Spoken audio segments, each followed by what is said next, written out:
सरस्वती नमस्तुभ्यं वरदे कामरूपिणी विद्यारंभं करिष्यामि सिद्धिर्भवतु मे सदा। वात्सम जिंदवानी माता की जय। तत्वार्थ सूत्र ग्रंथराज की जय। उमा स्वामी आचार्य की जय। सर्वार्थ सिद्धि ग्रंथराज की जय। पूज्यपाद आचार्य की जय। फूलचंद शास्त्री जी की जय। अढ़ाई दीप में विराजमान सभी आचार्य उपाध्याय सर्व साधु के चरणों में नमोस्तु नमोस्तु नमोस्तु। सभी आरिका माता जी के चरणों में बंदामी बंदामी बंदामी। सभी छुल्लक छुल्लिका इलक के चरणों में इच्छामी इच्छामी इच्छामी। सभी प्रतिमाधारी के चरणों में ग्रुप में विराजमान अंजना जी के चरणों में वंदना वंदना वंदना। सभी पूज्य जनों का सादर चरण स्पर्श, सभी से सादर जय जिन्हें। हम लोग सभी उमा स्वामी जी के द्वारा रचित तत्वार्थ सूत्र का स्वाध्याय कर रहे हैं। तत्वार्थ सूत्र का स्वाध्याय करते हुए हम लोग 8वें अध्याय में पहुंच चुके हैं। 8वें अध्याय का 9वां सूत्र चल रहा है। मोक्ष मार्ग से नेतारम भेतारम कर्म भूभृतां ज्ञातारम विश्व तत्वानां वंदे तद्गुण लब्धये। मिथ्या दर्शन विरति प्रमाद कषाय योगा बंध हेतु स कषायत्वा जीव कर्मणो योग्यान उद्गलान अदत्ते संबंध प्रकृति स्थिति अनुभव प्रदेशास्तद विधय आद्यो ज्ञान दर्शनावरण वेदनी मोहनीय यारुणां गोत्रांतरः पंच नव द्वेष्टा विंशति चतुर्थी चत्वारिंशत् द्विपंचभेदा यथाक्रमम् मति श्रुतावधि मन पर्य केवलानां चक्षुरवधि केवलानां निद्रा निद्रा निद्रा प्रचला प्रचला प्रचला स्थान वृद्ध्यश्च स दशद वेद्ये दर्शन चारित मोहनिया कषाय कषाय वेदन्याख्या स्त्री द्वि नव षोडश भेदा सम्यक मिथ्या तदुभयान कषाय कषाय हास्य रत्य रति शोक भय जुगुप्सा स्त्री पुण्य पुंसक भेदा अनंतानुबंध प्रत्याख्यान प्रत्याख्यान संजलन विकल्पकाश जायकशः क्रोधमान माया लोभा। इसका विशेषार्थ आप लोग पढ़ें। कोई भी हिंदी वाला विशेषार्थ मैं पढ़ूं दीदी। मोहनीय कर्म के दो भेद हैं, दर्शन मोहनीय और चारित्र मोहनीय। जो सभी समीचीन दर्शन अर्थात तत्व रुचि के होने में बाधक कर्म है वह दर्शन मोहनीय है, और जो समीचीन श्रद्धा के अनुकूल चारित्र के होने में बाधक कर्म है वह चारित्र मोहनीय है। दर्शन मोहनीय के मिथ्यात्व आदि 3 भेद हैं। मिथ्यात्व समीचीन दर्शन का प्रतिपक्ष कर्म है। यह जीव अनादि काल से मिथ्या दृष्टि हो रहा है, इसे योग्य द्रव्यादि का निमित्त मिलने पर ही समीचीन दर्शन का श्रद्धान होता है। सर्वप्रथम यह श्रद्धान इसके प्रतिपक्ष भूत मिथ्यात्व कर्म के उपशम से ही होता है। साधारणतः संसार में रहने का काल जब अर्ध पुद्गल परिवर्तन प्रमाण शेष रहता है तब यह होता है, इसके पहले नहीं होता। इतने काल के शेष रहने पर होना ही चाहिए ऐसा कोई नियम नहीं है। इससे भी कम काल के शेष रहने पर यह हो सकता है। इसका नाम प्रथमोपशम सम्यक दर्शन है। सम्यक दर्शन का अर्थ है समीचीन दर्शन। जैन दर्शन के अनुसार व्यक्ति स्वातंत्र की प्राण प्रतिष्ठा करने वाला और आत्मदर्शन कराने वाला दर्शन समीचीन दर्शन माना गया है। जब इस प्रकार का सम्यक दर्शन होता है तब इस दर्शन का प्रतिपक्ष भूत कर्म 3 भागों में विभक्त हो जाता है, जिनके नाम मिथ्यात्व, सम्यक मिथ्यात्व और सम्यक प्रकृति मिथ्यात्व होते हैं। प्रथम का वही काम है, दूसरा और तीसरा अपने नामानुसार काम करते हैं। अर्थात सम्यक मिथ्यात्व मिश्र परिणाम के होने में निमित्त होता है और सम्यक प्रकृति मिथ्यात्व समीचीन दर्शन रूप परिणाम को सहदोष बनाने में निमित्त होता है। इस प्रकार एक मिथ्यात्व कर्म सम्यक्त्व का निमित्त पाकर 3 भागों में विभक्त हो जाता है। इसलिए बंध की अपेक्षा दर्शन मोहनीय एक होकर भी सत्ता की अपेक्षा वह 3 प्रकार का माना गया है। मोहनीय का दूसरा भेद चारित्र मोहनीय है। व्यक्ति स्वातंत्र की प्राण प्रतिष्ठा करने वाला दर्शन ही सम्यक दर्शन है। यह हम पहले बतला आए हैं। अतः हमारा इस दर्शन के अनुरूप जो आचार होता है वही सदाचार माना जा सकता है, अन्य नहीं। यही कारण है कि जैन दर्शन के अनुसार स्वावलंबन के अनुरूप आचार को ही सदाचार कहा गया है। स्वावलंबन के अनुरूप आचार को ही सदाचार कहा गया है। इसी सदाचार का दूसरा नाम सच्चारित्र है। जो कर्म इस सच्चारित्र के होने में बाधक होता है उसे ही आगम में चारित्र मोहनीय कहा है। इसके मूल भेद दो है, कषाय वेदनीय और अकषाय वेदनीय। अकषाय वेदनीय देशघाती कर्म होने से यह सम्यक चारित्र की प्राप्ति में बाधक नहीं है। कषाय वेदनीय के 4 भेद हैं। इनमें से अनंतानुबंधी क्रोध, मान, माया और लोभ स्वावलंबन की धारा का जीवन में महत्व प्रस्थापित नहीं होने देता। इसी से इसे अनंत अर्थात संसार का कारण कहा है। व्यक्ति स्वातंत्र और स्वावलंबन का अविनाभाव संबंध है। जीवन में व्यक्ति स्वातंत्र की श्रद्धा होने पर स्वावलंबन का महत्व अपने आप समझ में आने लगता है। यह नहीं हो सकता है कि कोई व्यक्ति अपने जीवन में व्यक्ति स्वातंत्र की श्रद्धा तो करे पर उसकी प्राप्ति के लिए जीवन को परावलंबी बनाए रखने की और उसका झुकाव हो। यही कारण है कि अनंतानुबंधी चतुष्क को अनंत का अनुबंधी माना गया है। इस प्रकार जीवन में व्यक्ति स्वातंत्र और तदनुरूप स्वावलंबन के प्रति अभिरुचि हो जाने पर व्यक्ति पूर्ण स्वावलंबी बनने के लिए उद्यत होता है, किंतु अनादिकालीन स्वतंत्रताओं का यह युगपत त्याग नहीं कर सकता। इसलिए जैसी जैसी अंतः शुद्धि होती जाती है तदनुरूप वह स्वावलंबी बनता जाता है। कभी कभी ऐसा भी होता है कि व्यक्ति के जीवन में व्यक्ति स्वातंत्र और उसके मार्ग स्वावलंबन के प्रति पूर्ण श्रद्धा के होने पर भी वह उसे जीवन में उतारने में अपने को असमर्थ पाता है। इसका कारण जहाँ जीवन की भीतरी कमजोरी पाना गया है वहाँ अप्रत्याख्यानावरण क्रोध, मान, माया और लोभ इस दशा के बनाए रखने में निमित्त है। यही कारण है कि इन कषायों को आंशिक स्वावलंबन का बाधक कहा है और पूर्ण स्वावलंबन में बाधक कारण प्रत्याख्यानावरण क्रोध, मान, माया और लोभ माने गए हैं। संज्वलन क्रोध, मान, माया और लोभ स्वावलंबन के आचरण को सहदोष तो करते हैं पर बाधक नहीं हो पाते। इस प्रकार मोहनीय और उसके अवान्तर भेदों का क्या कार्य है इसका यहाँ संक्षेप में विचार किया है। ये लास्ट वाला पैराग्राफ है ना दीदी? बात तो एकदम सरल आई है। हाँ सरल आई है, लेकिन जिसको जो पूछना है पूछ सकते हैं। हम उसको पढ़ रहे हैं। ये अप्रत्याख्यानावरण का ये है ना, जो इसका कारण जहाँ जीवन की भीतरी कमजोरी माना गया वहाँ अप्रत्याख्यानावरण, ये वाला यहाँ से एक बार नीचे का। इसका कारण यह है कि जीवन की भीतरी, चूंकि अनंतानुबंधी तो दर्शन मोहनी को दर्शन मोहनी किया सम्यक दर्शन नहीं होने देती है, परंतु अप्रत्याख्यानावरण आंशिक चारित्र भी नहीं प्रकट होने देता है। तो कह रहे हैं इसका कारण जहाँ जीवन की भीतरी कमजोरी, तो हम लोग कई बार नहीं कह देते हैं क्या भाई देश संयम ले लीजिए, अनुव्रत ले लीजिए, प्रतिमा लेना चाहिए, तो हम कहते हैं भाई कसाय का ऐसा ही उदय चल रहा है, सारा दोष क्या अच्छी तरह से कसाय पर डाल करके, है ना, चारित्र मोहनी कहते हैं, चारित्र मोहनी का उदय ऐसा चल रहा है, मेरे तो भाव नहीं बनते।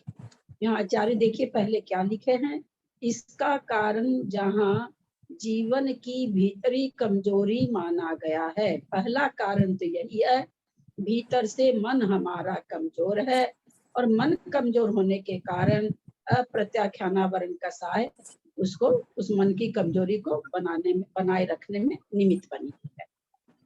वो नहीं होने दे रही, ऐसा नहीं है, मन हमारा पहले से ही कमजोर है, उस कमजोर को वो कमजोर बना के रखती है कि हाँ भाई चारित्र नहीं लेना है, हम नहीं सकेंगे। वो चीज यहाँ पर कह रहे हैं, कितना सुंदर दिया है कि पहला कारण तो मन की कमजोरी है, जो हम बहुत अच्छी तरह से कह देते हैं भाई क्या करें, लेने का तो बहुत मन करता, पर चारित्र मोहिनी का उदय बना हुआ है। अब लो जी, चारित्र मोहिनी का उदय कोई बेचारा चेतन चीज थोड़ी है कि आपके ऊपर डंडा लेके खड़ा है, आपके मतलब हम सब पर डंडा लेके खड़ा है, अरे तुम अगर चारित्र धारण कर लोगे तो डंडे से पीट देंगे। ऐसा तो है नहीं, चेतन तो है नहीं वो। चेतन तो हमारी आत्मा है, हम स्वयं चेतन है, तो हमारे में ही कमजोरी बनी हुई है। वो चीज यहाँ पर कुलचंद शास्त्री जी ने बहुत अच्छी तरह हाईलाइट कर दिया कि हम जो ये कह देते हैं चारित्र मोहिनी का उदय है, ऐसा नहीं कह के हमें क्या कहना चाहिए, मन की कमजोरी है, हम अनुव्रत नहीं ले पा रहे हैं, ये हमारे मन की कमजोरी है। शायद अगर हम यह कहेंगे तो हम ज्यादा सत्यवादी कहलाएंगे, बशर्ते इसके कि चारित्र मोहिनी का उदय है। वहां अप्रत्याख्यानावरण क्रोध मान माया लोभ इस दशा के बनाए रखने में निमित्त है। इसका जो क्रोध मान माया प्रत्याख्यानावरण है, इसको क्या है, वो जो मन की कमजोरी है वो इसको बना रखा है, अप्रत्याख्यान को प्रत्याख्यान रूप नहीं होने देता है। तो कौन नहीं होने दे रहा है? अप्रत्याख्यानावरण एकदम साफ लिख दिया इन्होंने, अप्रत्याख्यानावरण क्रोध मान माया लोभ इस दशा के बनाए रखने में निमित्त है। तो जो हमारी मन की कमजोरी है, मन की कमजोरी तो वो दूर नहीं होने देती है कसाय कि ठीक है तुम ऐसे ही बने रहो, पर वास्तव में तो देखा जाए तो मालिक कौन है? चेतन है, मन की कमजोरी है, न कि अचेतन कर्म है। यही कारण है कि इन कसायों को आंशिक स्वावलंबन का बाधक कहा है, क्योंकि पूर्ण चारित्र नहीं होने देते हैं अथवा चारित्र नहीं होने देते हैं, तो इसको क्या कहा गया? प्रत्याख्यानावरण को या अप्रत्याख्यानावरण को आंशिक स्वावलंबन का बाधक कहा। पूर्ण आंशिक का मतलब पूरी तरह से स्वतंत्र नहीं। अब हमने अनुव्रत ले लिया, प्रतिमा धारण कर ली, हम तो कपड़े पहन रहे हैं, हमको समय से कपड़े भी चाहिए, समय से हमारे नियम के अनुसार हमको खाना खाना देने वाला भी चाहिए, चाहे हम हैं तो हमको बनाने का भी चाहिए। तो क्या है, हम बंधन में हैं, हम पूरी तरह से स्वावलंबन हमारा नहीं हो पा रहा है, क्योंकि हम आंशिक रूप से उसका त्याग हुआ हमारा। तो हमारा आंशिक स्वावलंबन का बाधक है कौन? प्रत्याख्यानावरण कसाय, जिसके उदय से क्या होता है? आदमी देशवर्ती बनता है। और पूर्ण स्वावलंबन में बाधक का कारण प्रत्याख्यानावरण क्रोध मान माया लोभ माने गए हैं। प्रत्याख्यान का क्रोध मान माया लोभ सकल से में नहीं होने दे रहा है। और फिर यहाँ पर एक लाइन बहुत अच्छा लिखे हैं, संजलन क्रोध मान माया लोभ स्वावलंबन के आचरण को सदोष करते हैं पर बाधक नहीं होते। ऐसा कभी नहीं होता कि मुनि महाराज छठे गुण स्थान में आ गए तो आपसे खाना मांगने लगे, अथवा जहां तहां का पानी लेके पीने लगे, अथवा एक चादर ओढ़ के सो गए, अथवा एक कपड़ा कमर पर बांध लिए, ऐसा नहीं होता। तो कहते सदोष से मतलब अपनी आत्मा से प्रवृत्ति घट जाती है, निवृत्ति रूप परिणाम हट जाते हैं और प्रवृत्ति रूप परिणाम हो जाते हैं। तो इस तरह से जो उनका आचरण निवृत्ति रूप होना चाहिए, क्योंकि मुनि बने ही उसलिए हैं, तो उसमें थोड़ा दोष लगा रहे हैं कि वो प्रवृत्ति रूप हो जाते हैं। बाकी उनके स्वावलंबन स्वावलंबन पना नहीं खत्म करते हैं कि कपड़ा ओढ़ लिया, किसी से कपड़ा मांग लिया, ऐसा नहीं होता। स्वावलंबन और परालंबन वही ना है, हम किसी से कोई चीज याचना करें, कोई हमको ये दे, यही तो पर अवलंबन है, पराधीनता है। जब हमको कुछ चाहिए ही नहीं, ना कोई कपड़ा चाहिए ना कुछ चाहिए, तो हमारे पास तो स्वाधीनता ही स्वाधीनता है। बहुत अच्छी चीज यहाँ पर बताया, ये पंक्ति हम लोगों को याद करने लायक है कि संजलन क्रोध मान माया लोग क्या कर रहा है छठे सातवें गुण स्थान में? तो कह रहे हैं कि वह बाधक नहीं है, आचरण को सदोष करते हैं क्योंकि उसके आगे तो और कोई आचरण ही नहीं है। संयम है, यथाख्यात चारित्र है, सूक्ष्म सांपर है, वो एक अलग चीज है। आचरण को सदोष नहीं करते। आज जो उनका नग्नत्व है, 28 गुण है, 28 मूल गुण है, उनको ये संजलन क्रोध मान माया लोग सदोष नहीं करते हैं।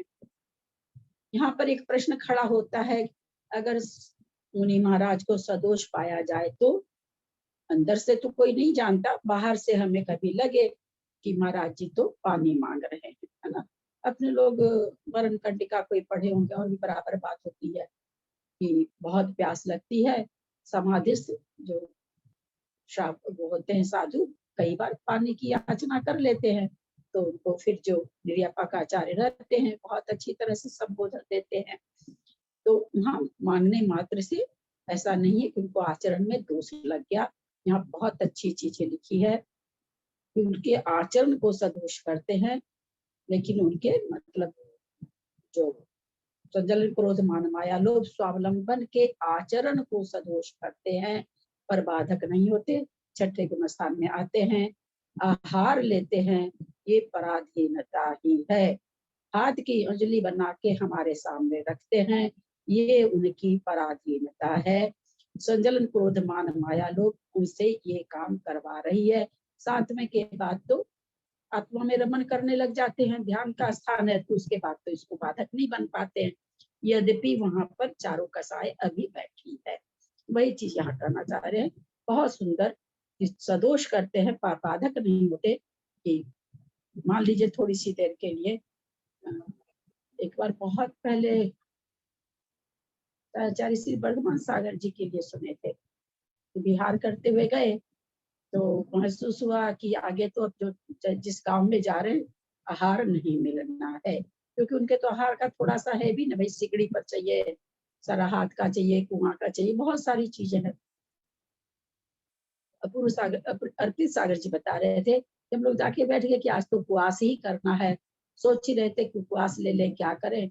बोला तभी एक माता माथे पर सारी चीज का गट्ठर बांध के आके, और वहां पर जहां हम लोग ठहरे थे, फटाफट रोटी दाल रोटी बना के और हम लोग को सबको खिला दी।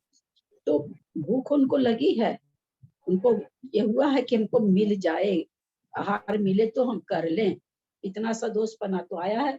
पर इस ऐसा नहीं हुआ कि वो हर कहीं जाके खाना खा लिए। ये संजलन क्रोध मान माया लोग ये काम नहीं करने देती, इसमें वो सहायक होती है। यही चीज यहाँ पर से एक पंक्ति में बहुत बड़ा संदेश दिया है। इस प्रकार मोहनीय और उसके अवान्तर भेदों का कार्य, इसका संक्षेप में विचार किया। दीदी प्रणाम। मैं ये बोल रही थी कि जैसे अप्रत्याख्यान आवरण कषाय है, ये आंशिक रूप से स्वावलंबी बनाती है, और जो प्रत्याख्यान कषाय का अनुदय होता है तो अपन पूर्ण स्वावलंबी बनते, ऐसा ही अर्थ लेना ना, कि अप्रत्याख्यान आवरण का अभाव हो गया तो हम आंशिक रूप से स्वावलंबी बने, और प्रत्याख्यान चले गई तो हम पूर्ण स्वावलंबी बने, ऐसा ही लेंगे ना दीदी। हाँ, और फिर अगर जो थोड़ा बहुत आपने बताया कि आहार के समय हम अंजुलि कर रहे हैं, तो वहां पर संज्वलन कषाय का थोड़ा सा उदय है, ऐसा मान लेंगे, वो कार्य करा रही है।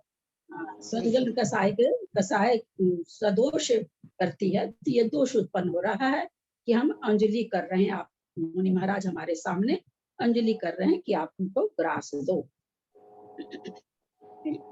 बहुत सुंदर, ये दो पंक्ति इसमें बहुत ही अच्छी आई। बहुत अच्छा। हाँ, ये पहली बार सुना ना इसलिए, और आपने बहुत अच्छे से समझाया दीदी। प्रणाम दीदी। और नहीं, इसमें तीनों ये कषायों का भी बहुत बढ़िया दिया है, इसे अच्छा लगा। यह सर्वार्थ सिद्धि ग्रंथराज है। चलिए आगे का सूत्र लेते हैं। नारक तरियग नारक लिखा वही पढ़िएगा। नारक तरियग यौन मानुष दैवाणी, नारक तरियग यौन मानुष दैवाणी, नारक तरियग यौन मानुष दैवाणी। आयु कर्म की बात चल रही है। नारक नरक गति, तेर्यग त्रियंच गति, त्रियंच योनि, त्रियंच माने योनि, यहाँ आयु आ जाएगा। मानुष देवानी, मनुष्य और देव, ये 4 प्रकार की आयु है। यहाँ देव शब्द तो आप लोग को ऐसे भी बताया हुआ है। देवानी क्या है, यहाँ पर कौन सा लिंग वचन कारक है?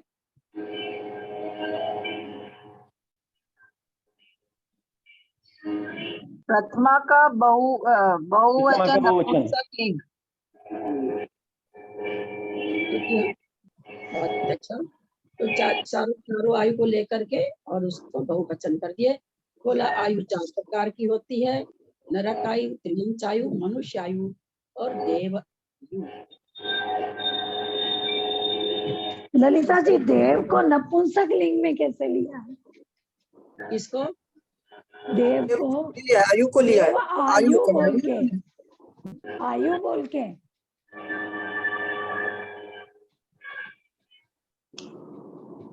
देव को नपुंसक लिंग में कैसे लिया यहाँ? अच्छा, फलम फले फलानी वैसे कह रहे हैं क्या? हाँ हाँ। ये प्रश्न तो खड़ा हो रहा है यहाँ पर। दैवानी उसमें होता है आयु के, आयु का आया बोल के।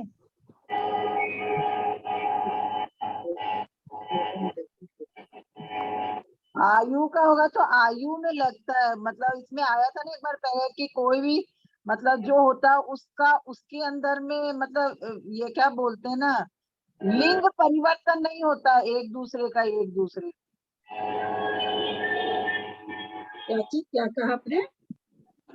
जैसे मतलब एक स्त्रीलिंग है, एक नपुंसक लिंग और एक पुल्लिंग है, तो जो पुल्लिंग है वो पुल्लिंग के उससे आएगा, नपुंसक लिंग मतलब उनका ऐसे कि ये एक नपुंसक लिंग आ गया तो दूसरे भी उसका पास वाला भी नपुंसक लिंग हो जाएगा, ऐसा नहीं होता है।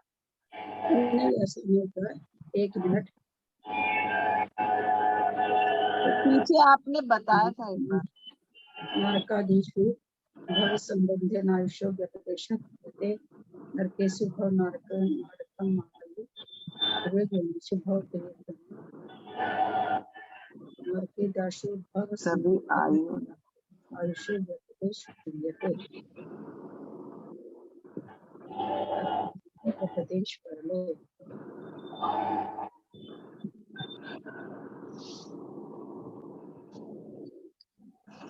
नारक तेरे वन मानुष देवः। ये इसलिए नहीं हुआ है, अगर ये इस तरह से बनता, नारक तेरे वन मानुष देवः है ना, देवा होता, देवा तो होता भी नहीं। जैसे हम दूसरे अध्याय में हेमवतक हानि वर्षक देव पूर्वक पढ़े हैं ना, याद होगा सबको। देवकुरु में जन्मने वाले देवकुवक कहलाते हैं, हेमवत में जन्म वाले हेमवतक कहलाते हैं। ऐसा पढ़ा है हम लोगों ने, याद होगा सबको। तो उसी तरह से यहाँ पर खाली अगर देव लिखते हैं तो क्या हो जाता है, नरक, नारक, त्रियंच, मनुष्य, देव। आयु का नहीं होता जैसे देवत्व बना, उसी तरह से यहाँ आयु जोड़ने के लिए इन्होंने यहाँ पर नपुंसक लिंग का बहुवचन दे दिया है। ऐसे वो अगर देवा कर देते, जैसे रामा रामो रामः, देवा देवो देवः, तो ये इसका अर्थ नहीं निकल पाता। वो होता कि देव, आयु नहीं निकल पाता उसका अर्थ, क्योंकि यहाँ अर्थ आयु निकालना है, तो आयु निकालने के चलते यहाँ पर नपुंसक लिंग का वर्णन हुआ है।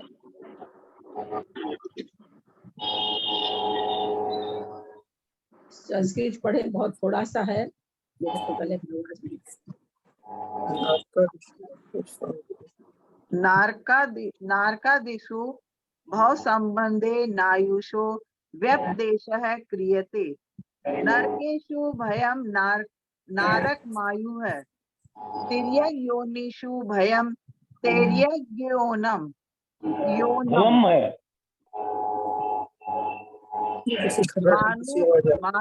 है, मानुषेषु भयं मानुषम, देवेषु भयं देवमिति, नरकेषु तीव्र शीतोष्ण वेदनेषु यन निमित्तम दीर्घ जीवनम तन नारकम। इन्हीं का खुला है, बंद कर लीजिए। दीदी शायद भाई साहब का ही है। भाई साहब वाले में आवाज नहीं आती सरिता जी। अच्छा, वो कुछ नाम आ रहा वैसा है बार बार। उनका सिस्टम कुछ सीख लिए हैं वो, तो उनके फोन से आवाज नहीं आती एवं और किसी शेषेष्वपि का भी है। आयुष्य चतुर्विधम व्याख्यायतम तदंतरमुदिष्टम यन्नाम कर्म तदुत्तर प्रकृति निर्णयार्थ महा।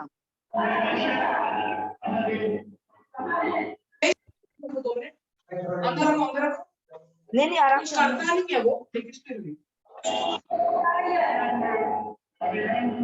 मधु जी बंद कीजिए अपना।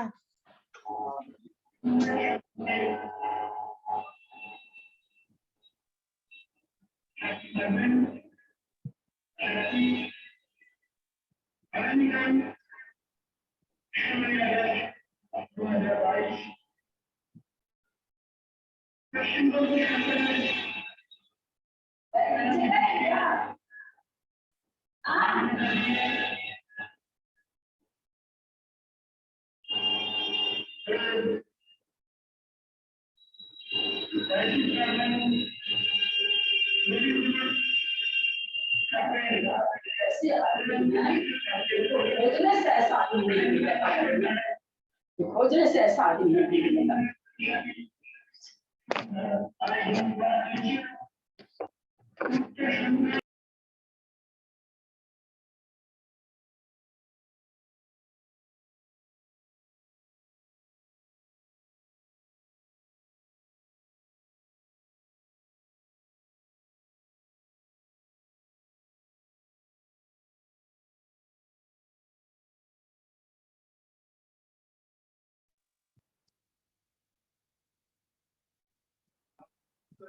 दीदी मेरा प्रश्न ये है कि यहाँ भवम तैर्यज्ञस्य भवम मानुषम ऐसा है या भयम? उन्होंने भयम पढ़ा ना, मेरे इसमें भवम है दीदी। भवन ही होना चाहिए। गलत पढ़ा, वो गलत पढ़ा। भवन है, मैंने भी सुना था। भवी है। भव मेरे इसमें है, भवी इसलिए होगा बार ना। भयम भयम हाँ, सुना भवी मैंने। होगा। जी जी जी। नरकायु, त्रियंचायु, मनुष्यायु, देवायु 4 आयु है। नारक आदि गतियों में भव के संबंध से आयु कर्म का नामकरण किया जाता है। यथा नरकों में होने वाले नारक आयु है, त्रियंचयोनि में होने वाले त्रियज्ञोन आयु है, मनुष्यों में होने वाली मानुष आयु है, देवों में होने वाली देव आयु है। तीव्र शीत और उष्ण वेदना वाले नरकों में जिसके निमित्त से दीर्घ जीवन होता है वह नारक आयु है। इसी प्रकार से इस आयु में लगा लेना चाहिए। 10 प्राणों में आयु प्राण मुख्य है। यह जीवित रहने का सर्वोत्कृष्ट निमित्त माना गया है। इसके सद्भाव में प्राणी का जीवन है और इसके अभाव में वह मरा हुआ माना जाता है। अन्नादिक तो आयु को कायम रखने में सहकारी मात्र है। भव धारण करने का मुख्य कारण आयु कर्म ही है, ऐसा यहाँ समझना चाहिए। अगर अन्न को बना दे, अन्न प्राण तो है पर सहकारी प्राण है। अगर अन्न प्राण होता तो जो हम लोग सारे दिन खाते रहते हैं, हमारी कभी मौत हो ही नहीं। जो बेचारे त्याग के 64 उपवास और कितने कितने उपवास करते हैं और उनका बचना नहीं हो, ये दोनों बात नहीं देखते हैं हम। तो इस तरह से जो अन्न वगैरह है सहकारी कारण तो है। भूख से भी, बहुत भूख निकलने से भी मौत देखी जाती है, पर वास्तव में आयु कर्म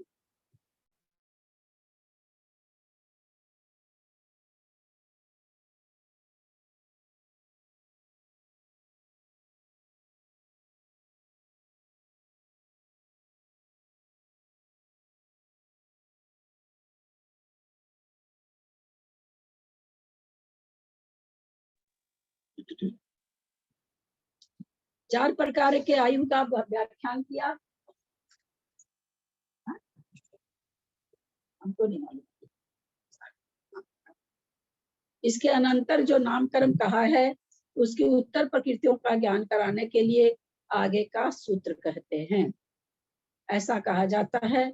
इस सूत्र के बारे में तत्वार्थ सूत्र का सबसे छोटा सूत्र 9 और सबसे बड़ा सूत्र 8वें अध्याय का 11वां है क्या? 11वां सूत्र है। इसको याद होने से ही नाम कर्म की सारी प्रकृतियां याद हो जाती है, जो सबसे बड़ा परिवार है। गति जाति शरीरांगोपांग निर्माण बंधन संघात संस्थान सहनन स्पर्श रस गंध वर्णानुपूर्वा गुरु लघु पूर्वा गुरु लघु लघुपघात परघाता तपोद्योतोच्छ्वास विहायो गत्यः प्रत्येक शरीर त्रस सुभग सुस्वर शुभ सूक्ष्म पर्याप्ति स्थिरादेय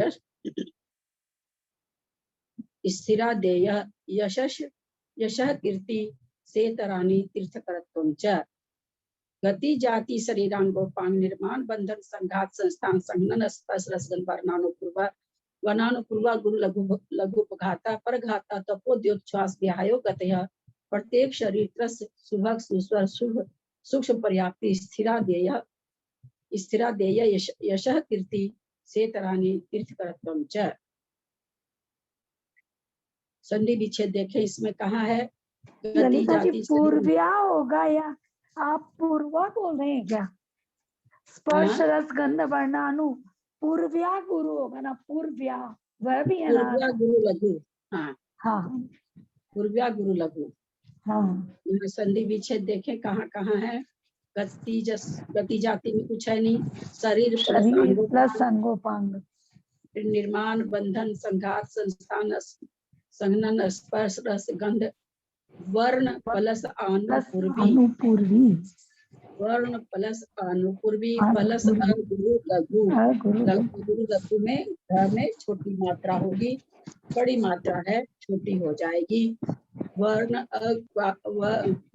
स्पर्श रस गंध वर्ण अनुपूर्वी अगुरु लघु उपघात, फिर उसके बाद परघात प्लस आतप प्लस उद्योत प्लस उच्छ्वास। यहाँ 3 संधि हो रही है।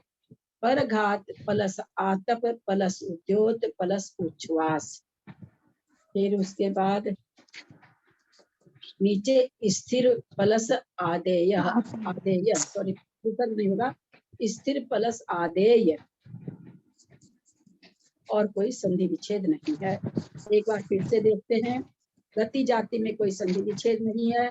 शरीर अंगोपांग में शरीर प्लस अंगोपांग। फिर उसके बाद जहाँ स्पर्श गंध है वहां तक कोई संधि नहीं है। वर्ण प्लस अनुपूर्वी प्लस अगुरु लघु प्लस उपघात। इस तरह से यहाँ भी 4 शब्द के अंदर 3 संधि हुई है। वर्ण प्लस अनुपूर्वी प्लस अगुरु लघु प्लस उपघात। फिर आगे वहां खत्म हो गई एक बार। परघात प्लस आतप प्लस उद्योत प्लस उच्छ्वास। इस तरह से यहाँ पर संधि विच्छेद है। नीचे फिर स्थिर प्लस आदेय। क्या क्या कहना चाह रहे हैं यहाँ पर? नाम प्रकृति बताना चाह रहे हैं। बोलते हैं गति है, जाति है, शरीर है, अंगोपांग है, निर्माण है, बंधन है, संघात है, संस्थान है, सहनन है, स्पर्श रस गंध वर्ण है, अनुपूर्वी है, अगुरु लघु है, उपघात है, परघात है, आतप है, उद्योत है, उच्छ्वास है, विहायो गति है। विहायो गति है। यहाँ तक उन्होंने इतनी प्रकृति को लेके बहुवचन कर दिया है। विहायो गति को विहायो गति है प्रथमा का बहुवचन। प्रत्येक शरीर त्रश सुभग, प्रत्येक शरीर 1, त्रस 2, सुभग 3, सुस्वर 4, शुभ 5, सूक्ष्म 6, पर्याप्ति 7, स्थिर 8 और आदेय 9 और यश कीर्ति 10। इन 10 प्रकृति के लिए लिख रहे हैं वो सेतरानी, माने प्रतिपक्ष से सहित है। स प्लस इतराणी यानी उल्टी प्रकृतियों के सहित है। कौन कौन सी, कहाँ से लेना है?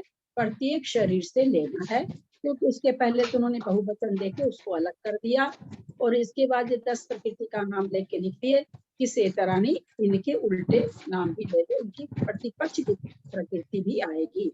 और फिर उसके बाद तीर्थकरत्वंचा, क्योंकि इसकी कोई प्रतिपक्ष प्रकृति नहीं होती। गति कितनी होती है? 4। चार चार जाति चार कितनी होती है? जाति कितनी होती है? पांच पांच शरीर कितने होते हैं? पांच पांच अंगोपांग? तीन अंगोपांग 3, अंगोपांग तीन नहीं, अंगोपांग तीन कैसे? अंगोपांग 5 वो ही 5 व्यतिरेक शरीर अंगोपांग, औदारिक शरीर तीन अंगोपांग, होंगे। ऐसे क्या? तीन ही होंगे, तीन तीन होंगे।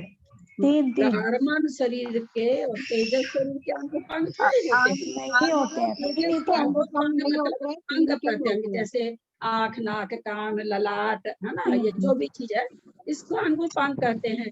अंग और उपांग, अंग और उपांग, तो ये तो तीन ही शरीर में पाए जाते। कार्बन शरीर के कोई अंगोपांग समझ नहीं गए। होते, शीघ्र गति में उदय बह जाती है। और तेजस शरीर तो हम सभी जानते हैं, कांति को देता है, पेट की जो अग्नि होती है उसको ज्वलित करने में काम करता है, शरीर का तापमान बनाए रखने में काम करता है, तो उसका भी कोई अंगोपांग नहीं होता है। शरीर 5 होते हैं पर अंगोपांग 3 होते हैं।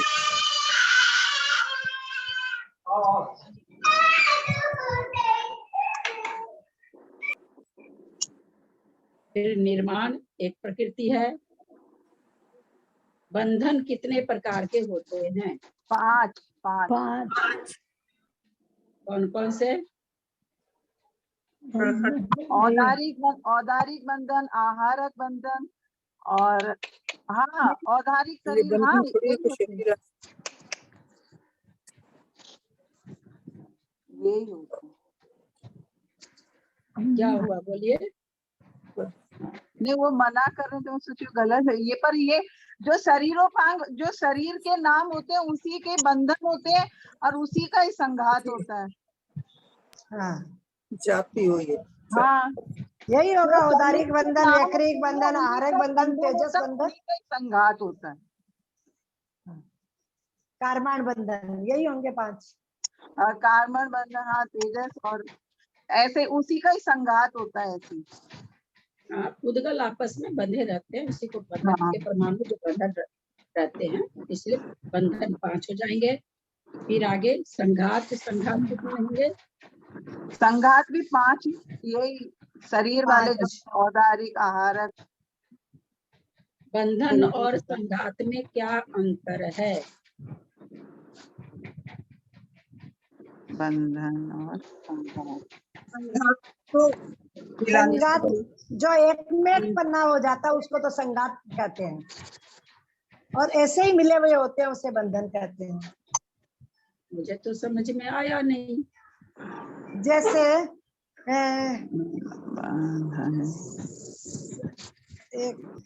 एक मिनट सोच के बता। संघात मतलब तो ऐसे होता है जैसे कि वो सीमेंट, मतलब जो जैसे अपन ने ईंट वगैरह रखी और उसके ऊपर सीमेंट का लेप वो लगा दिया तो उसमें छेद नहीं नजर आता है, वो संघात हो गया। और एक के ऊपर एक ईंट रखी, वो बंधन हो गया, मतलब वो हो गया एक के ऊपर एक, मतलब जैसे आंख नाक सब एक के ऊपर एक, ऐसे शरीर के ऊपर जो मतलब बनते हैं ना, वो मतलब वो हुआ।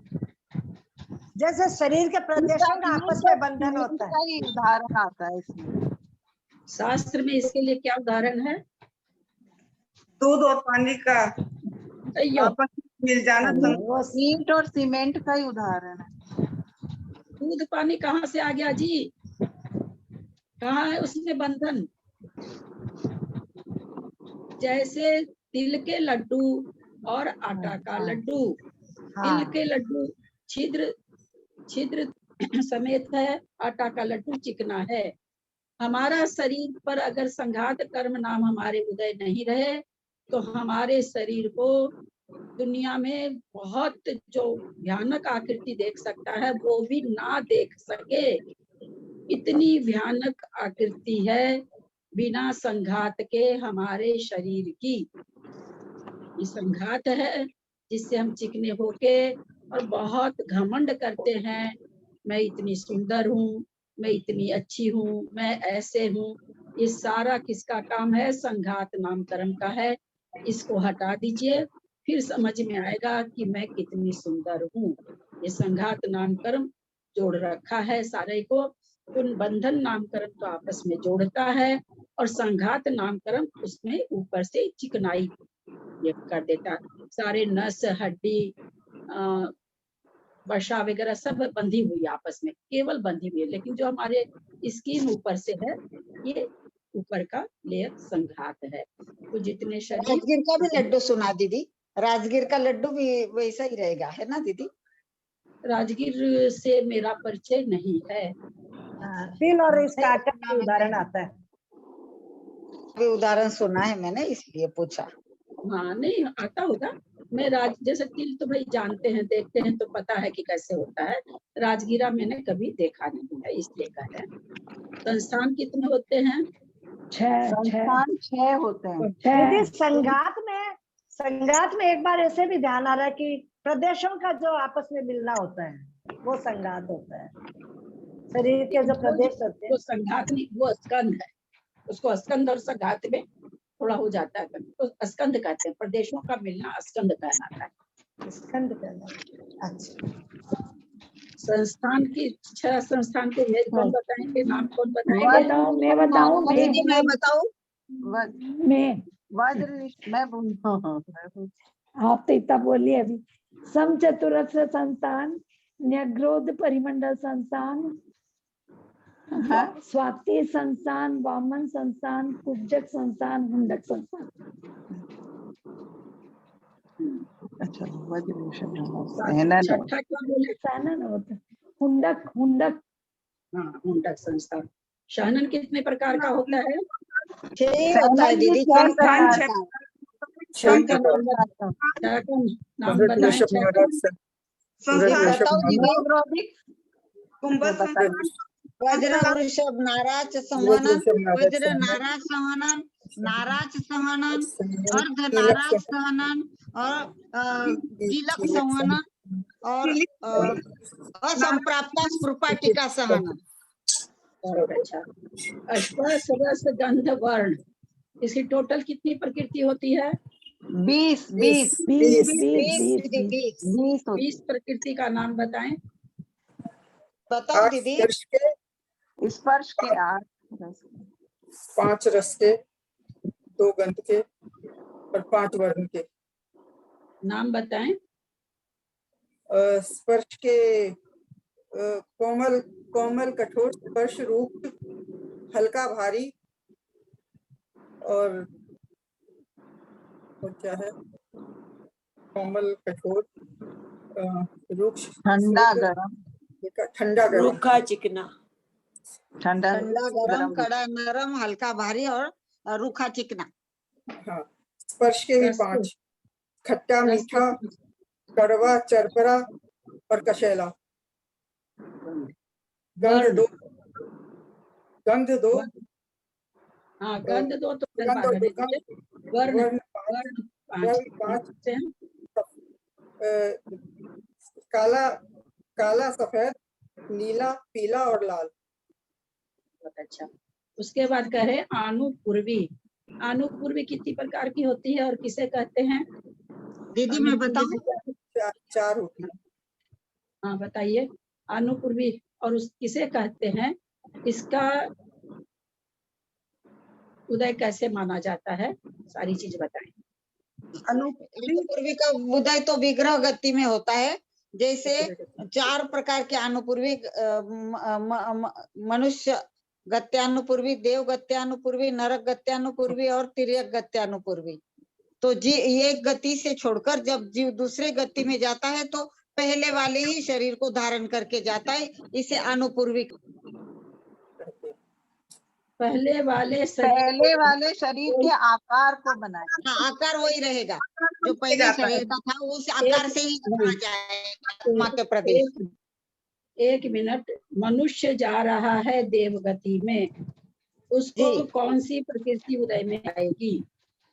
मनुष्य गत्यानुपूर्वी। देव गत्यानुपूर्वी। देव गति में जा रहा है तो देव, उसके पहले वाली। इसलिए तो हो गया ना सारा चीज। नहीं आप ठीक बोले मंजू जी। देव गति से जा रहा है तो मनुष्य गति से जा रहा है, तो मनुष्य गति अनुपूर्वी जाएगी देव गति में। मनुष्य का आकार जाएगा उससे बनने से पहले विग्रह गति में। मैंने ये सब तो पूछा नहीं कि आकार क्या रहेगा। मैंने सीधा सा प्रश्न किया, सीधे प्रश्न का सीधा उत्तर दिया करें। मैंने सिर्फ इतना पूछा, मनुष्य मर के देवगति में जा रहा है तो उसको कौन सी अनुपूर्वी उदय में रहेगी? मनुष्य अनुपूर्वी। मनुष्य अनुपूर्वी।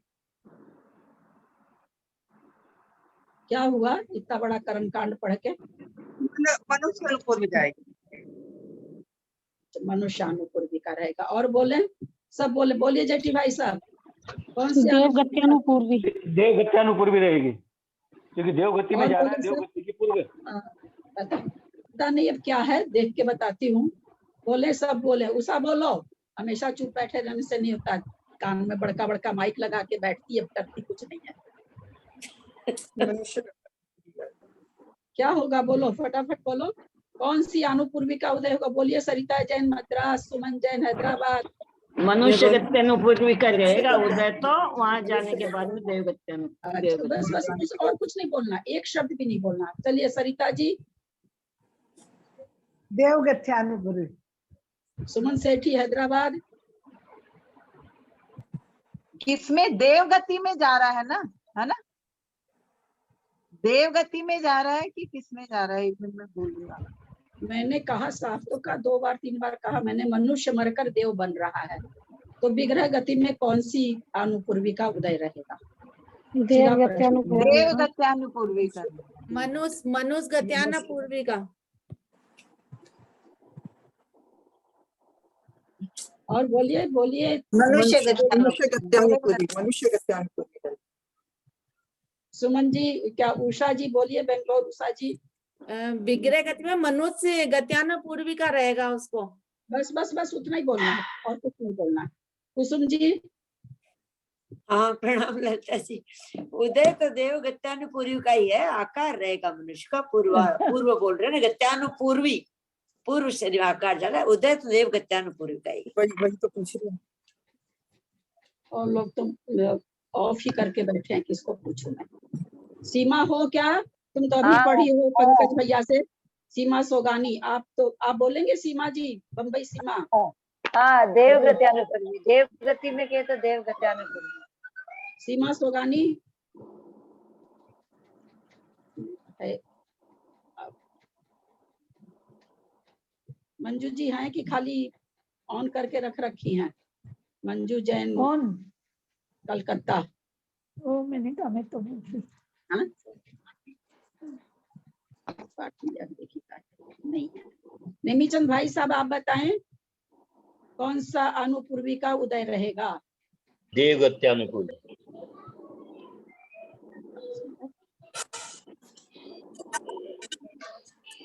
यहाँ पर ऐसा कुछ जरूरी नहीं था कि मैं इसको पूछूं, लेकिन मैं इसलिए पूछ ले रही हूँ क्योंकि आप लोग अभी कर्म कांड पढ़ते आ रहे हैं तो थोड़ा सा तो भावभासना रिपीट होने से हो जाता है। देवगत्यानुपूर्वी, देवगति में आने के पहले की आयु है ना, क्योंकि देवगति में आ रहा है और वहां पर वो आ कहाँ से रहा है ये किसी को नहीं मालूम। इसको भाषणा करे वो देवगति में जा रहा है ये सबको पता है, बस देवगत्यानुपूर्वी का वहां पर उदय है। मनुष्य आयु में आएगा तो मनुष्य गत्यानुपूर्वी का उदय रहेगा। अब कौन सी अनुपूर्वी का उदय रहेगा भाई? जहाँ अनुपूर्वी का मतलब शरीर का आकार रहना, जो कोई ने भी बताया भी, तो आकार जहाँ से आ रहा वो आकार रहेगा। लेकिन जिस आयु में जाता है उसके साथ अनुपूर्वी लगेगा। देवगति में आने वाले के देवगत्यानुपूर्वी का उदय होगा, मनुष्य में आने वाले मनुष्य गत्यानुपूर्वी का उदय। दीदी अनुपूर्वी का अर्थ क्या लेंगे अपन? शाब्दिक अर्थ अनुपूर्वी का आने से पहले, देवगति में आने से पहले शरीर का आकार। जी जी हाँ, फिर बैठता है बराबर। हाँ जी दीदी, थोड़ा एक प्रश्न पूछूं जिसका संबंध तो नहीं है, लेकिन जो छठे काल में जीव उत्पन्न होंगे वो आएंगे कहाँ से और जाएंगे कहाँ?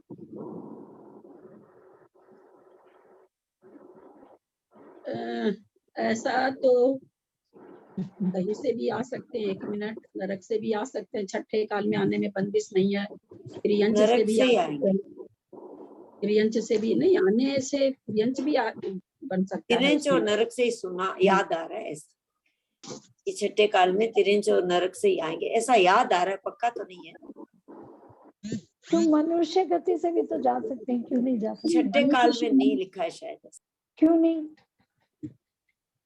अगर 1 मिनट आप कहते हैं दो से ही आएगा, मनुष्य त्रियंच बनेगा, ये ना मतलब हुआ कि मनुष्य त्रियंच नरक छठे से काल में ऐसा याद आ रहा है पूरा, छठे काल में आने वाले जीव नरक और तिरिंच से आएंगे, ऐसा हाँ ऐसा ही ध्यान में आ रहा है। देखना पड़ेगा, सिद्धांत जी की जी, बात है। जल्दी नहीं है दीदी, कभी भी देखकर बताएंगे आप। और जाएंगे कहाँ? जाएंगे तो नरक तिरियंच में ही, नहीं?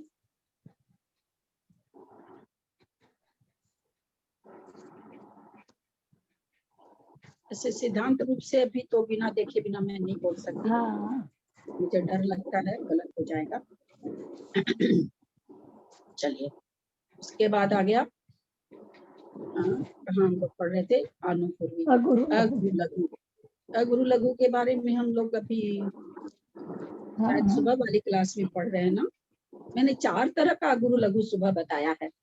जो सुबह रहते हैं, जो नहीं रहते हैं वो तो कहाँ से बताएंगे।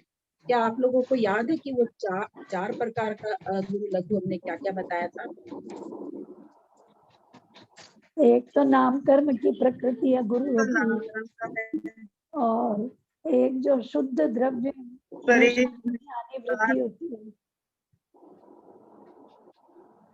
सिद्धों का गुण होगा। एक द्रव्य का साधारण का गुण भी एक दिया गुण था हो दीदी गया, अगुरु लघु, और एक शुद्ध एक द्रव्य का में जो साधारण गुण भी दिया था, हाँ, और एक षडगुणी एक हानि और रूप बताया था आपने, अगुरु लघु बताया था, षडगुणी हानि रूप। एक जीव की 47 शक्ति में एक शक्ति अगुरु लघु, एक सिद्धों हाँ, का गुण, 47 शक्ति में एक शक्ति, बिल्कुल सही। फिर से एक बार रिपीट कर दीजिए दीदी, एक बार फिर से रिपीट कर दीजिए। एक अगुरु लघु गुण जो है नाम कर्म, जो सभी संसारी जीव के है अथवा सभी अशुद्ध द्रव्य के है। बाकी 4 द्रव्य तो अशुद्ध होते ही नहीं है। और एक अगुरु लघु गुण के नाश होने से जो सिद्धों का अगुरु लघु गुण प्रकट होता है, नाम कर्म के नाश होने से, वो हो गया। एक सामान्य गुण है, सभी द्रव्यों का सामान्य गुण जब हम बताते हैं तो उसमें 8 गुण में एक अगुरु लघु गुण भी है। और एक दीदी नाम कर्म के नाश से तो सूक्ष्मत्व गुण प्रकट होता है दीदी। हाँ, और अगुरु लघु गुण इस गोत्र कर्म के नाश से गोत्र अगुरु लघु गुण सिद्धों का जो है वो कह रहे हैं। एक गुण तो शुद्ध द्रव्य में हो गया अगुरु लघु, एक हम संसारी चीज का हो गया, एक 47 शक्ति में से एक शक्ति हो गई, और एक है सो सामान्य गुण हो गया, सभी द्रव्य में पाया जाने वाला। क्योंकि नामकरण के जो नाश से सूक्ष्मत्व गुण प्रकट हो रहा है वो केवल जीव में हो रहा है, बाकी 5 द्रव्य में नहीं हो रहा, क्योंकि है ही नहीं, 4 द्रव्य में तो है ही नहीं नामकरण, है ना। बिल्कुल ठीक, प्रकृति किसके लिए है? मनुष्य में है, जीव में है नामकरण की प्रकृति, सारी कर्मों की प्रकृति जीव में ही है, इसलिए जीव में पाई जाती है। और सामान्य हो गया, और एक 40 शक्ति में एक शक्ति है। इस तरह से 4 हमने बताया था, आप लोग को याद है, बहुत अच्छा लगा। उपघात परघात, उपघात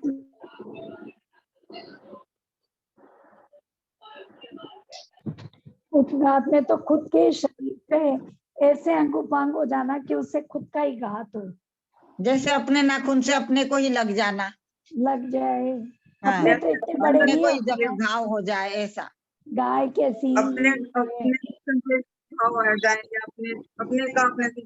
मेरी आवाज नहीं आ रही है क्या? आपकी तो आ रही है। अब आई। अच्छा, आवाज चली गई थी। उपघात नाम कर्म से क्या होता है? उपघात से ऐसे शरीर के अंगोपांग होते हैं कि उससे खुद का घात ही हो जाए, खुद के ही घात कर लेते। जैसे कि गाय और के सींग होते हैं बहुत, अगर जैसे बड़े बड़े सींग हो खुद के, बड़े बड़े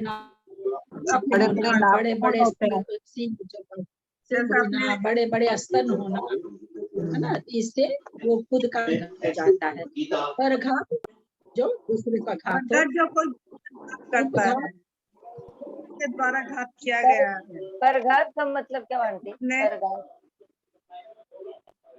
जैसे किसी ने किसी पर उत्सव कर दिया या मार दिया, इस तरह का परघात। परघात में अपने लिए जो ऐसे अवयव आते हैं जो अपना संरक्षण कर सके, अपने संरक्षण के लिए वो जो अवयव आते हैं हाँ, उसको वो परघात के लिए। आवाज बंद हो रही है बीच बीच में ना, आपकी आ रही है। अरे उपघात और परघात में दोनों पुण्य प्रकृति है कि दोनों पाप है, या कौन सी पुण्य है कौन सी परघात पुण्य प्रकृति पाप है, है? उपघात हाँ। प्रकृति है। तो पाप प्रकृति है, उपघात पाप प्रकृति है। उपघात पाप प्रकृति में आता है। आतप और आतप नाम कर्म का उदय। आपकी आवाज बंद हो रही है।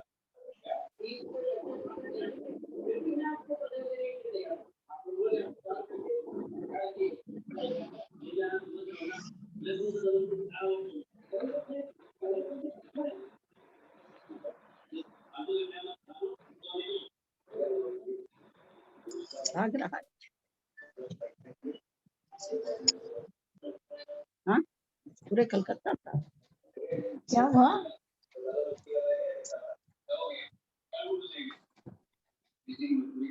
अब बताएं, आज आ रही है क्या? बहुत कट रही है, बार बार बंद हो रही है। कट कट के आ रही दीदी, कट कट के आ रही है। आवाज। अभी इसमें मैसेज दिखाया कि नेट कमजोर है, का पूरा कलकत्ता का ही बोल रहा कमजोर है, भाग रहा, बार बार नेट भाग रहा है, इसीलिए आवाज वही आप लोग एकदम स्टेचू जैसे दिखने लग जाते हैं हमको, तब लगता है कि अरे लगता नहीं सुन रहा है। आतप नाम कर्म का उदय किसको आता है? पर्याप्त को आता है, सूर्य बिंब अपर्याप्त में, पृथ्वी कायिक जीवों के, सूर्य पृथ्वी बिंब, कायिक जीवों के। सूर्य के विमान में पृथ्वी का। सूर्य विमान, सूर्य बिंब में। बादर पृथ्वी का, पृथ्वी कायिक जीवों के आता है आतप नाम कर्म का। बादर पृथ्वी का। चलिए जी का सुना हमने, मेरा प्रश्न फिर सुने। नाम कर्म का उदय किसको आता है? पर्याप्त को आता है, अपर्याप्त को भी आता है, अथवा खाली पर्याप्त को आता है, अथवा खाली अपर्याप्त को आता है। कर्मकांड पढ़े हैं, बढ़िया से नहीं पढ़े हैं, हम यहाँ पर और बढ़िया से आपका कर देते हैं।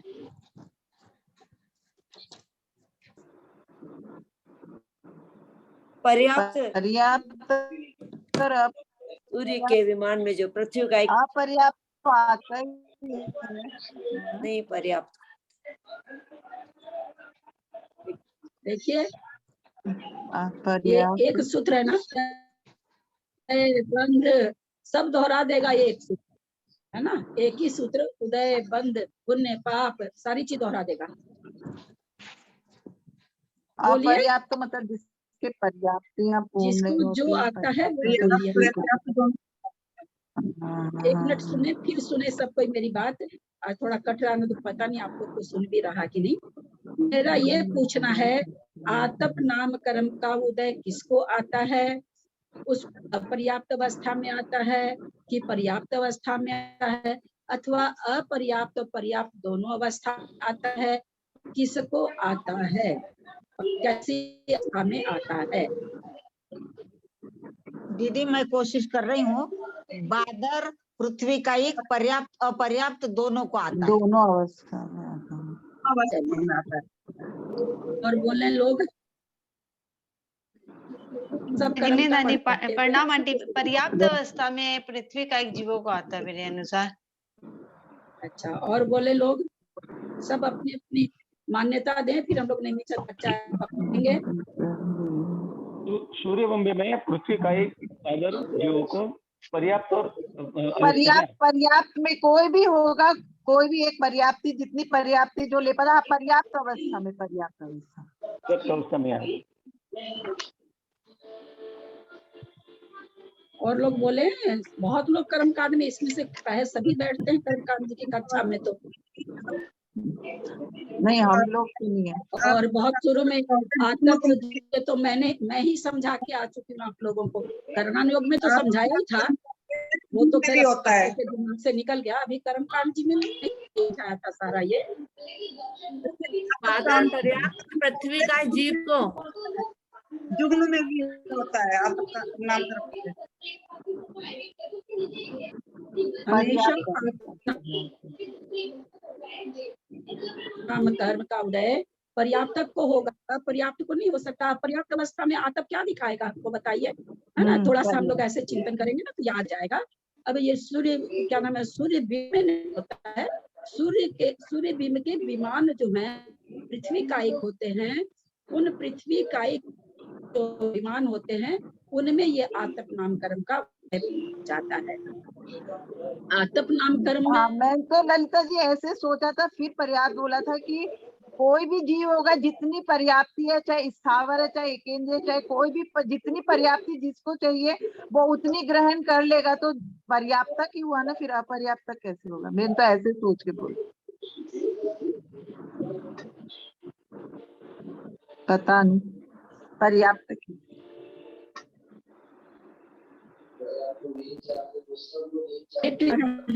आवाज नहीं आई आपकी आवाज, नेट जा रहा है तो एक बार यहाँ रोक ही देते हैं, कल ले लेंगे फिर, है ना? मजा नहीं आ रहा है, ऐसे बार बार कट रहा है। नामकरण का उदय सूर्य भी, हाँ नहीं वो जा रहा, नेट जा रहा, बार बार जा रहा, देख रहे हैं ना साहब। समय भी हो गया है आज खत्म, क्योंकि इसका तो एक एक प्रकृति को समझेंगे तो थोड़ा समय लगेगा। अगर आप लोग को लगता है कि नहीं हम लोग को नहीं समझना है, ऐसे ही आगे चलिए, तो अपने ऐसे आगे चलेंगे। समझना नहीं समझना, हमारा रिविजन आगे चलेंगे तो हमें याद है कि नहीं, भूल तो नहीं गए कि याद रह रहा है कि नहीं। वापस समझाएगा आंटी। समाप्त कर रहे हैं। वो थोड़ा नेट बार बार में दिखाई रहा है। 15 अगस्त के उपलक्ष्य में बहुत धड़ाका हो रहा होगा। हम सभी को ग्रुप को सभी के तरफ से अमृत महोत्सव, हमारा स्वाधीनता दिवस 75वां स्वाधीनता दिवस की बहुत बहुत शुभकामनाएं है। देश है तो हम हैं, देश है तो धर्म है, धर्म है तो हम हैं, अथवा देश है तो हम हैं और हम हैं तो हमारा धर्म है। क्योंकि धर्म कोई भौतिक वस्तु नहीं होती, किसी के आधार से ही होता है। हम हैं तो हमारा धर्म है और हम हमारा राष्ट्र है तो हम हैं। अतः स्वाधीनता दिवस की सबको बहुत बहुत बधाई, बहुत बहुत सबको शुभकामनाएं, बधाई। सब जनों को भाग्यशाली है कि हम अपनी स्वाधीनता का अमृत महोत्सव देख पाए। बहुत अच्छा लगा, मोदी जी का भाषण बहुत अच्छा था। अगर पर चले तो बहुत अच्छा रहेगा। तो देशवासी अपने लोग को क्या चलेंगे, तो आचार्य श्री भी आज बहुत अच्छा दिन था। आचार्य श्री भी झंडा फहराने के आगे खड़े थे। क्या आचार्य श्री भी झंडा फहराने के बाद जन गण मन में पूरे टाइम पे खड़े थे। हाँ खड़े थे वहाँ पे। हाँ आचार्य श्री जी का भी कई जो आया, झंडारोहण हो रहा तो आचार्य आया है, तभी ना कह रहे भाई राष्ट्र है तो संत भी हैं, राष्ट्र नहीं रहेंगे तो संत भी नहीं रहेंगे, और संत है तो हमारा जैन धर्म है।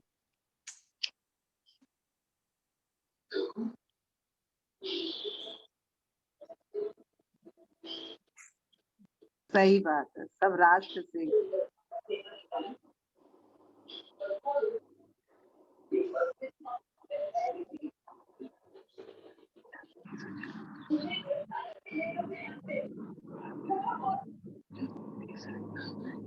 घंटी की आवाज चलेगी, देखिए आए नहीं।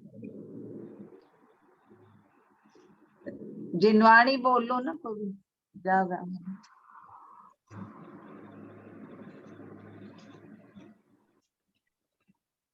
बोलो जिनवानी।